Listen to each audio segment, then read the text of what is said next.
Hello everyone, नमस्कार। स्वागत है आप सभी का। आज बात पे ही बात की चर्चा करते हैं। हम आज सिर्फ बात की बातें करेंगे। मतलब एक बात करके इंसान अपनी अपनी जो भी डिप्रेशन, अपनी जो भी परेशानी होती है उसको हल्का कर पाता है। और एक बात से हम लोगों के लाइफ में प्रॉब्लम क्रिएट भी कर लेते हैं। और एक बात करे औषधि, एक बात करे घाव। अगर हम अच्छी बातें करते हैं तो वो औषधि का कार्य करता है, वहीं हम लोगों की बातों का गलत वे निकाल लें तो वही बात हमारे लिए घाव बन जाती है। तो सारा खेल बात का ही है। आप लोगों के प्रति कैसा व्यवहार रखते हैं, लोगों से के साथ में आप कैसा कनेक्ट हो पाते हैं, आपका बात करने का सलीका क्या है, आप लोगों को कितना अट्रैक्ट कर पाते हैं अपनी बातों से, ये आप पर ही निर्भर करता है। तो अगर आप किसी भी फील्ड में जाना चाहते हैं ना, किसी भी फील्ड में आप आगे बढ़ना चाहते हैं, तो बात करने की टेक्निक आना बहुत ज़रूरी है। अभ्यास जड़मति होत सुजान, रसरी आवत जात है सिल पर पड़त निशान। अगर बातों का ही हम प्रैक्टिस करें ना, तो हमें बहुत अच्छा मोटिवेशनल स्पीकर्स बन सकते हैं। हम बहुत अच्छा अपना लाइफ में ग्रोथ कर सकते हैं, हम अपना बिजनेस को बढ़ा सकते हैं। हम किसी भी फील्ड में रहें, हम अपना एक अलग पहचान बना सकते हैं। सारा खेल बातों का होता है। अगर आप में बात करने का सलीका है, आप में एक अच्छी सोच समझ है, आप में सही टाइम पर सही डिसीजन लेने की कला है, तो आप बहुत बड़ा कुछ कर सकते हैं। अगर आप अपना एक अलग पहचान बनाना चाहते हैं ना, तो बात आप वहीं पे बोलिए जहाँ पे आपका बात का बोलना सही है। हर जगह पे सारे शब्दों का यूज करना, हर जगह पे कहीं पे भी आप कुछ भी बोल दे रहे हैं, ये सही नहीं होता। उसका भी एक सिस्टमेटिक तरीका होता है। आप किस तरीक़ा से आप बात कर रहे हैं लोगों के,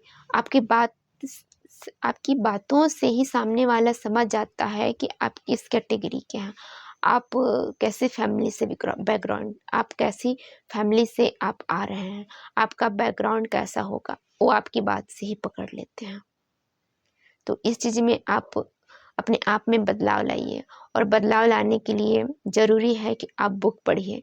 अच्छी अच्छी बुक्स आपको बहुत नॉलेज देती है। आप वीडियो देखिए, या फिर जहाँ से भी आपको कुछ भी अच्छी चीज़ें मिल रही है ना, उस चीज़ को ग्रहण करिए। क्योंकि बात करने से सारी बातें बन भी जाती हैं, और बात करने से बनी बनाई बात खराब भी हो जाती है। कई बार आप देखे होंगे कि हमें कोई कुछ भी आकर बोल देता है, कोई भी किसी के बारे में कुछ भी आकर बोल देता है, और हम सामने वाले के बारे में कुछ बिना कुछ जाने, बिना कुछ समझे हम उसको पूरी तरह से गलत समझ बैठते हैं। तो कई बार ना हमारे आँखों का देखा हुआ चीज़ और कभी-कभी कानों में सुना हुआ चीज़ भी सही नहीं होता। तो जहाँ पे आपको लग रहा है कि यहाँ पे डाउट हो, तो आप उस चीज़ को क्लियर करिए। सामने वाले इंसान से आप डायरेक्ट जाकर बात करिए कि क्या आपने मेरे बारे में ऐसी-ऐसी बातें की हैं। आप देखे होंगे कि छोटी-छोटी चीज़ों को लेकर ना इंसानों के बीच में मनमुटाव, भेद मतलब स्टार्ट हो जाता है। इंसान एक-दूसरे से डिस्कनेक्ट होने लगते हैं। उनको कहीं न कहीं ये गलतफ़हमी उनके दिमाग में बैठा दी जाती है, उसमें भी किसी तीसरे पर्सन बैठाता है, और किसी तीसरे पर्सन की वजह से एक बनी-बनाई रिश्ता ख़राब हो जाता है। और कई लोगों में ये चीज़ें बहुत जल्दी रिएक्ट करने की जो बहुत जल्दी प्रोसेस होती है ना, ये कहीं न कहीं सही नहीं होता। हम किसी की भी बात को सुनकर बहुत जल्दी रिएक्ट करते हैं, और सामने वाले को बिना कुछ सोचे समझे जो भी दिल में आया हम बोल दिए, और बाद में ये पता चलता है कि यार सामने वाला तो इतना बड़ा गलती किया भी नहीं था, और मैं उसको इतना कुछ सुना दी। तो खुद में ही आपको बहुत गिल्टी फील होता है। आपको खुद से लगने लगता है कि यार मैंने क्या कर दिया। तो इसलिए कुछ भी आधा-अधूरा बात आप सुन रहे हैं ना, तो चीज़ों को पहले दोनों पक्ष को जानिए, समझिए, उसके बाद में आप डिसीज़न लीजिए। क्योंकि कई अक्सर ये होता है कि जो बातें हम बोले होते हैं ना, सेम वही बातें आप तक पहुंचाई जा रही है तो वो सेम वही बातें नहीं पहुंचाएंगे। वो बातें थोड़ा बढ़ चढ़ कर ही पहुंचाया जाता है ताकि सामने वाला सुने और आपके लिए अ, उसके दिमाग में गलत इफेक्ट पड़े और वो डायरेक्ट आप पे आकर चिल्लाना स्टार्ट कर दे। ऐसा सिचुएशन पैदा कर देता है और सिर्फ बात का ही खेल हो जाता है। कई कई बार हम इतने बुरे नहीं होते जितना लोग हमें समझ लेते हैं। तो इसका मेन कारण यही है कि हमें कोई तीसरा व्यक्ति आकर कुछ भी बोल दिया और हम बहुत जल्दी रिएक्ट कर लिए उस चीज़ पे और जाकर हम सामने वाले को जो दिल में आया वो बोलकर पूरा ख़त्म कर दिए। इससे उस सामने वाले इंसान को भी बुरा फील हो रहा है कि यार मैंने इतना कुछ तो बोला नहीं था और ये जाकर ऐसी-ऐसी बातें बोल दिए और उस वजह से मुझे इतना कुछ सुनने को मिला है।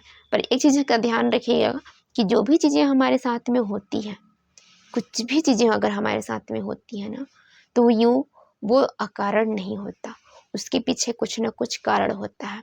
और अगर आपके साथ में ये चीज़ें हो रही हैं ना, तो आप नेगेटिव ना सोच करके आप पॉजिटिव वहाँ पे सोचना स्टार्ट कर दीजिए। आप ये सोचना स्टार्ट कर दीजिए कि जो भी चीज़ें इस टाइम पे हुई है, कहीं न कहीं ये चीज़ें मेरी लाइफ में हुई है, तो क्यों हुई है? आप इस चीज़ को ऑब्ज़र्व करिए और अपने आप में सुधार लाने की कोशिश रखकर आप बोलिए। क्योंकि बोलते हैं ना कि इंसान की मन की बद्दुआएँ लेनी नहीं चाहिए। वो जो भी चीज़ें अगर वो इनोसेंट है, उस जगह पे वो गलत नहीं किया है और आप बहुत कुछ बोल कर चले गए और हो सकता है सामने वाला इंसान आपका रिस्पेक्ट कर रहा हो और वो आपका जवाब ना दे। तो इसका मतलब ये नहीं है कि वो गलत है वहाँ पे। कई बार वो गलत नहीं भी होता है और वो फिर उसके मन में जो उसका वाइब्रेशन वो आप पर फेंकेगा ना, वो डेफ़िनेटली आपकी ज़िंदगी पे, आपका लाइफ़ पे इफ़ेक्ट करता ही करता है। उसकी वजह से आप खुश नहीं रहेंगे, आप हमेशा चिड़चिड़े स्वभाव के रहेंगे, आपका कुछ न कुछ काम बनता हुआ बिगड़ेगा, ये होता ही है। इसलिए सोच समझ कर बोलिए किसी के बारे में भी और सोच समझ कर आप अपने आप में इफ़ेक्ट भी लीजिए सामने वाले की बातों को सोच समझ कर आप अपने आप में ऑब्ज़र्व कर लीजिए कि कहाँ पे क्या सही है, दोनों तरफ की बातें सही है या नहीं। उसके बाद में आप रिएक्ट करना स्टार्ट करिए। बहुत जल्दी रिएक्ट कर लेना ये अच्छी बात नहीं होती है। इसलिए मैं आपको बोलती हूँ कि ये छोटी-छोटी बातें एक घरेलू बातें हैं। कई बार ऐसा होता है कि सास-बहू की ही मैं एग्ज़ाम्पल दे रही हूँ। सास कई बार हो सकता है कि सास इतना ज़्यादा ना बोली हो बहू को और बहू आक जैसे ही उसका बेटा आता है मतलब जैसे ही अ, आपका बेटा आता है और बहू जाकर अपने हस्बैंड से बोलती है कि मेरे को आपकी माँ ने ऐसी-ऐसी बातें बोली हैं और बेटा बिना कुछ जाने समझे जाकर अपनी माँ पे चिल्लाना स्टार्ट कर दिया कि तुमने मेरी बात को ऐसा-ऐसा क्यों कहा? और कई कई बार और इस वजह से माँ और बेटे का संबंध खराब हुआ और माँ को ये गिल्ट हुआ कि मैंने तो इतना कुछ ज़्यादा बोला ही नहीं था बहू को। सेम सिचुएशन बहू के साथ भी हो सकता है। हो सकता है कि बहू बहुत ज़्यादा कुछ ना बोली हो सास को और सास अपने बेटे को बता रही हो कि ऐसी-ऐसी आज तुम्हारी वाइफ़ ने करी है और वो बिना कुछ समझे अपनी वाइफ़ को मारना, पीटना, डाँटना, फटकारना स्टार्ट कर दिया और बाद में पता चलता है कि उतना बहुत बड़ा कुछ किया नहीं है। तो इससे पूरा लाइफ़ बर्बाद होता है, घर परिवार टूटते हैं। सो आप सोच समझ कर डिसीज़न लीजिए, लाइफ़ आपका है। आपको मेरा वीडियो कैसा लगा आप मुझे लाइक कमेंट्स करके ज़रूर बताइएगा। Thank you, bye bye, then take care and bye.